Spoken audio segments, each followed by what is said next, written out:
네, 안녕하세요. 목요일 국어 시간 이정민 선생님입니다. 오늘은 한글날 맞이 우리말 퀴즈 학교에서 나눠주기만 하고 안 푼 반도 있고요. 나눠주고 1번부터 10번까지만 맞춘 반들도 있을 거예요. 그래서 오늘은 요 퀴즈를 같이 일부분 풀어보도록 하겠습니다. 원래는 내가 밴드에서 라이브를 하려고 했어요. 근데 배지빈 선생님 수업하실 때 어떤 학생이 욕을 한다든지 또 물론 라이브라는 점이 여러분 재밌기도 하겠지만 조금 산만하게 진행되는 부분이 없지 않아 있어서 일단은 오늘은 수업을 녹화하도록 하겠습니다. 여러분이 잘 수업을 들어준다면 라이브도 하려고 해요. 자, 이 내용은 꼭 학습지에 모두 필기해서 학교에서 등교하면 검사를 하도록 하겠습니다. 1번부터 10번은 이미 수업을 한 반도 있기 때문에 빠르게 답을 맞춰보겠습니다. 1번, 훈민정음을 만든 사람은 당연히 세종대왕 선생님 가장 존경하시는 분. 광화문에 세종대왕 동상이 들고 있는 책은 무슨 책일까요? 네, 훈민정음 해례본입니다. 훈민정음이라는 문자 체계가 어떻게 이루어져 있는지 이 알파벳, 이 기호가 어떤 소리를 가지고 있고 어떤 소리를 가지고 있는지 알려주기 위해서 해설과 예시를 첨부한 일종의 참고서라고 했어요. 참고서. 기억은 가 위에 첫소리니라 이런 식으로 하나하나 그 이름을 어떻게 읽는지를 한자를 이용해서 좀 한자와 한글을 함께 이용해서 알려주기 쉽게 설명한 해례본이다. 난중일기 이순신 장군님이 쓰신 거죠. 조선왕조실록 요거는 사관원에서 왕조의 왕들이 어떤 행동을 했는지 어떤 일이 있었는지 다 기록을 한 역사책이고요. 삼강행실도는 삼강오륜이라는 은희, 예지, 신과 같은 그러한 유교적인 가치들을 사회에서 사람들이 잘 지킬 수 있게끔 하기 위해서 세종대왕님께서 펴낸 책입니다. 3번 훈민정음은 유네스코 세계 기록유산으로 등록된 세계적으로도 이 가치를 인정받은 그러한 책이다. 이때 이 훈민정음이 등록됐다는 것은 문자 체계이면서 기록이잖아, 기록. 그죠?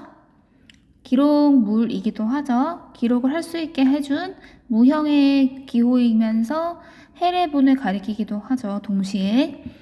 다음 4번 한글날의 시초인 날의 이름은 정답은 2번 각야날입니다. 각야날이었다가 1926년 한글날 기념식을 시초로 해서 그때부터 한글날이라고 이름이 바뀌었어요. 자, 그리고 오늘날 자음의 개수와 모음의 개수는 총 몇 개일까요? 자, 가나다라 바바사 아자차카 타파하 다들 아시죠? 총 14개, 모음은 아야, 어여, 우요, 우유, 우이 해서 총 24개입니다. 선생님, 그러면 끄뜨뿌뜨스는요? 기억, 쌍디귿, 얘네들은요. 그리고 와, 워 이런 애들은요. 자, 얘네들은 한글 맞춤법상에서 이미 있는 자음과 모음을 여러 개 겹쳐서 쓰는 소리로 정해져 있어요. 여러분 그 5번의 오른쪽에 이렇게 필기를 해주세요.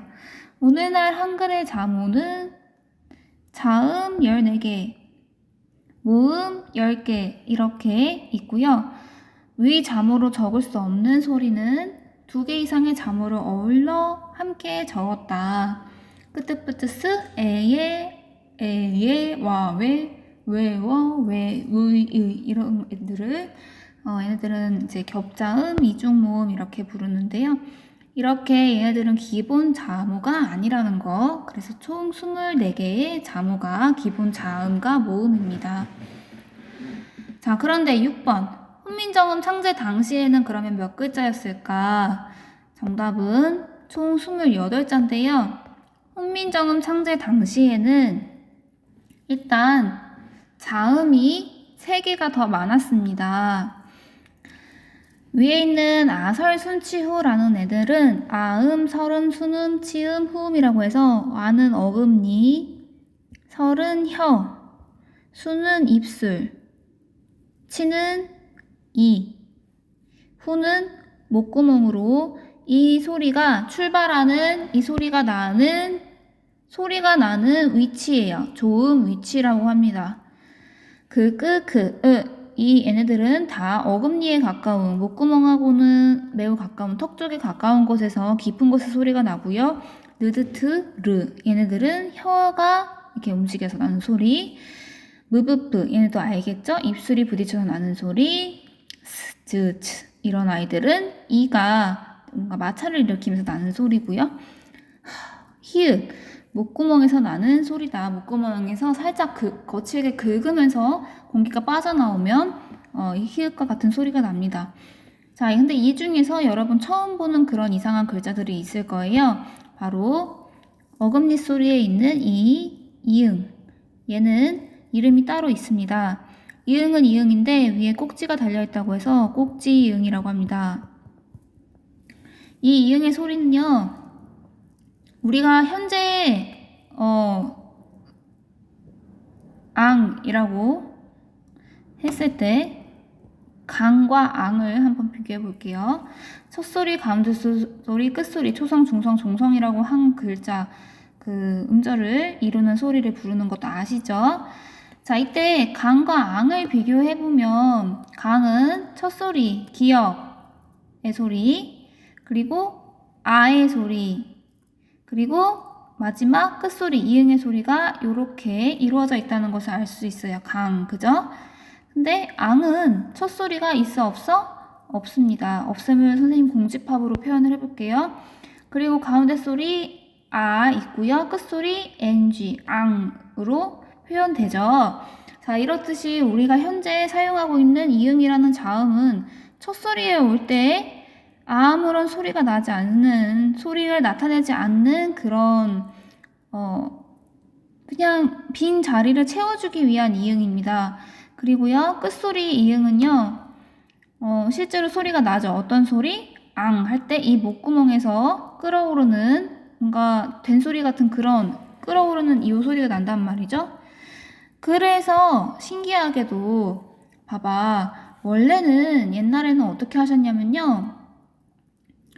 이 강하고 앙 할 때 그 앙이 똑같이 우리는 지금 이응으로 표현이 되지만 옛날에는 그 차이를 알았단 말이야. 어떤 차이가 있냐면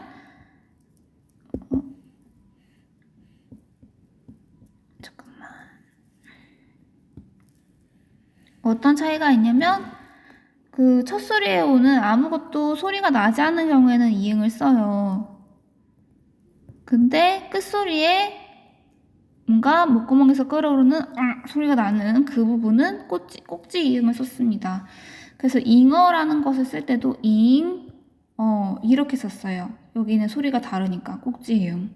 너무너무 똑똑하죠? 자, 원래는 이랬는데 이것을 하나하나 구분해서 쓰는 것이 점점 힘들어진 거죠. 그래서 이제는 그렇게 하지 않고 아이고, 이거 어떻게 하냐? 이제는 그렇게 하지 않고 그냥 이응으로 하나로 통일이 된 겁니다. 그래서 꼭지 이응이라는 것이 있다 알아봤고요. 그 다음에 또 새로운 애가 하나가 더 있죠? 먼저 요 세모. 예, 세모라고 하지 않고요. 얘는 반치음이라고 부르는데요. 얘의 소리는 이런 소리예요. 자, 시옷하고 비슷하죠? 시옷처럼 혀가 이빨의 뒤에 가서 마찰을 일으키면서 내는 소리인데 에서 조금 더 진동이 강해진 가 되는 거예요. 그래서 실제로 이제 여우라는 단어가 옛날에는 여수였습니다. 여수라고 하다가 얘가 점점 여수 또는 여시가 되었다가 지금은 여우로 변해 온 거예요. 신기하죠, 여러분? 그래서 얘를 반치음이라고 부른다. 그 다음 세 번째로 처음 보는 글자가 있을 거예요. 물론 쌍히읗 같은 것도 처음 보는 글자 맞지만 겹쳐 적는 거는 우리가 기본 자모로 세지 않는다고 했습니다. 여기서 처음 보는 거는 요 히읗이죠. 히읗인데 위에 짝대기가 하나 비어 있어요. 얘는 여린 히읗입니다. 말 그대로 약간 히읗보다는 여린 그런 거친 소리가 나는 그런 음가를 가진 자음입니다. 자, 잠깐. 그래서 꼭지이음과 반치음과 여린 히읗 이 세 글자가 훈민정음 창제 당시 1443년 당시, 그러니까 15세기에는 있었지만 지금은 사라진 소리, 사라진 자음이라고 할 수 있습니다. 자, 모음에도 하나가 더 있었어요. 물론 현재의 그 아야, 어여, 오요, 우유, 우이 이 10개의 그 기본 모음은 똑같이 동일하게 있었는데 여기에 하나가 더 있었죠. 바로 이 아레아라고 부르는 여러분 점이라고 하죠. 얘입니다. 얘는 이렇게 쓰이곤 했는데요. 얘는 아와 어의 중간 정도 되는 그런 소리를 가지고 있어요. 그래서 허 하고 선생님도 따라하기는 물론 어렵지만 그런 소리를 가지고 있습니다. 그래서 자음 세자 그리고 모음 한자가 지금은 사라졌죠. 그래서 현재 있는 14자, 현재 있는 10자에 세자 한자가 추가되면 총 17, 11자, 그래서 28자가 있었다. 자, 이 내용을 선생님이 열심히 설명을 했습니다. 필기하셨어야 돼요. 그리고 선생님 그러면 끄트프트스 그리고 심지어 쌍히읗이랑 이런 애들은요. 자, 마찬가지로 겹자음과 이중모음은 위 자모를 어울러 적음으로써 표기할 수 있기 때문에 기본 자모에는 포함되지 않는다. 자, 아셨죠? 중요합니다. 꼭 적어놓고 기억하시고요. 자, 7번으로 가겠습니다. 잠깐만. 그리고 자, 이게 3학년 때까지 우리가 기억을 하고 있으면 참 좋은 내용인데요. 훈민정음에는 있었지만 현재는 소실된 사라진 4개의 자모를 선생님이 얼굴을 통해서 기억을 할 수 있게끔 그려줬었어요. 수업 시간에서 들은 친구들도 있을 텐데 먼저 자음부터 꼭지이음, 여린 히읗, 그리고 반치음으로 눈, 코, 입을 그려줍니다. 그리고 마지막 입은 아래야. 그래서 위에는 자음 3개, 아래에는 모음 하나. 그래서 사라진 4개의 자모를 이렇게 얼굴로, 슬픈 얼굴로 그릴 수 있다. 자, 이 얼굴까지 꼭 그려주셔야 돼요. 필기는 필수. 다음 6번으로 갈게요. 훈민정음 창제 당시에 글자의 개수는 28개였고요. 7번 훈민정음을 창제한 연도는 1443년입니다. 1 더하기 3은 4죠. 1443 꼭꼭 기억해 주세요. 자, 창제 만들었어요. 창조하고 제작했습니다. 그 다음 반포 널리 사람들에게 알리게 된 것은 1446년이다. 3년 정도 시간이 걸렸습니다. 그동안 가다듬고 책도 만들고요. 그리고 나서 한글날은 언제냐? 양력 지나간 금요일 10월 9일이죠. 자, 그리고 훈민정음은 당연히 우리나라 국보인데요. 국보 몇 호일까요? 제 70호입니다. 자, 수업에서 들었던 분들은 기억이 새록새록 나셨을 거고요. 못 들으신 분들은 지금 빠르게 정답을 잘 체크해 놓고 필기도 이 공간에다가 꽉꽉 채우셨을 거라고 기대합니다. 자, 그러면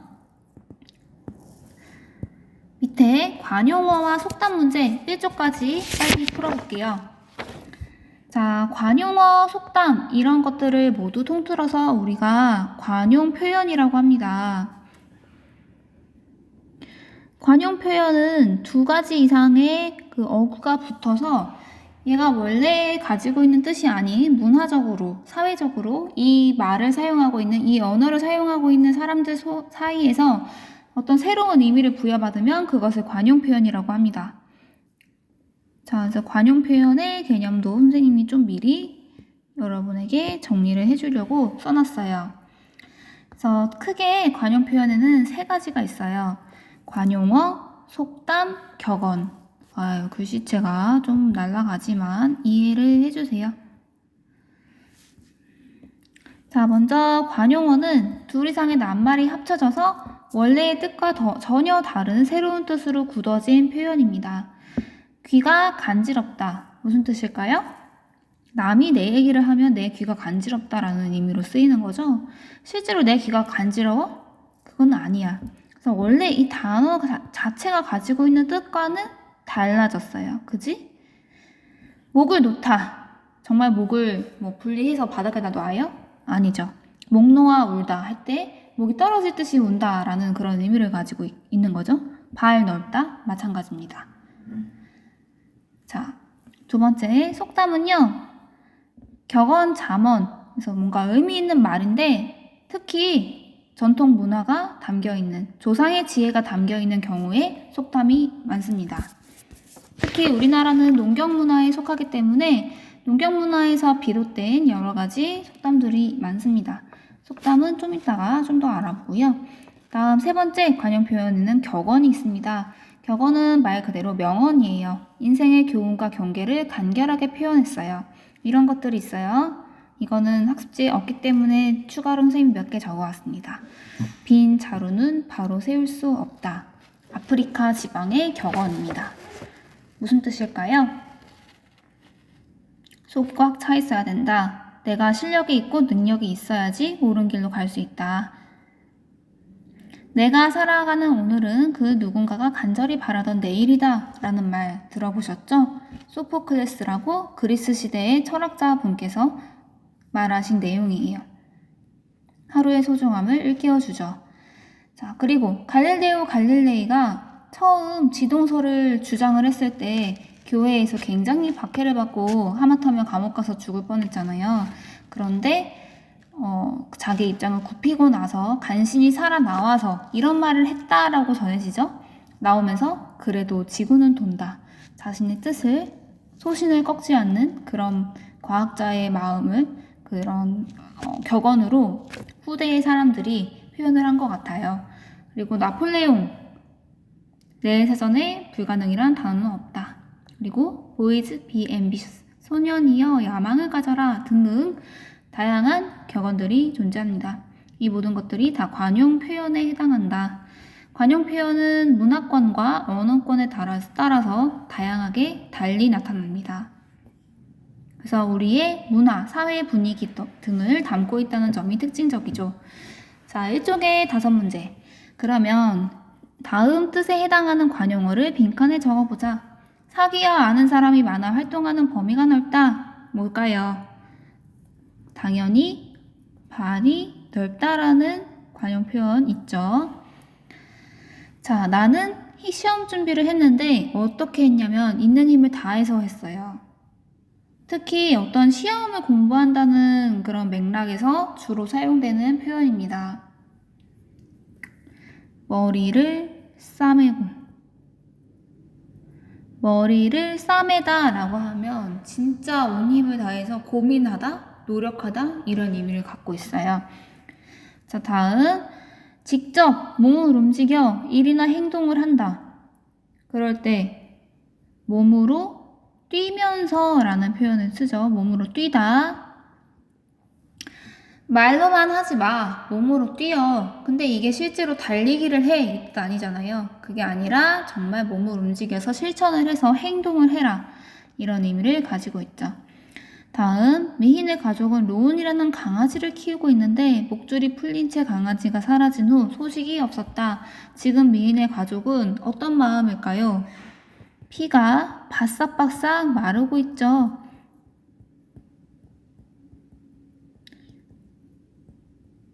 자, 바싹은 선생님이 더 첨부한 거고요. 사실 피가 마르다라는 표현만 사용하더라도 지금 내가 굉장히 조바심이 나고 애가 탄다는 표현입니다. 자, 마지막 15번. 몹시 지친 모습을 뭐라고 표현할까? 하루 종일 일하고 오신 누군가를 보고 아버지는 아이고 뭐가 다 됐네 라고 하시죠. 뭐가 다 됐네. 이거 참 재밌는데요. 우리가 평상시에 아주 좋아하는 음식 중 하나입니다. 바로 라면과 곁들이면 아주 맛있는 파김치죠. 파김치가 다 됐네. 라고 하면서 어머니를 도와주리자 라고 말씀하실 것 같아요. 파가 원래 이렇게 힘있게 위에 길잖아, 빳빳하고. 근데 김치로 담그면 아주 흐물흐물하니 이게 판가 부추인가 모를 정도로 쪼그라들어요. 그걸 보고서 아, 이렇게 힘이 없고 흐물흐물한 거를 파김치라고 표현을 한 거죠. 자, 여기까지 풀고 다음 강의에서 이쪽을 같이 풀어보겠습니다.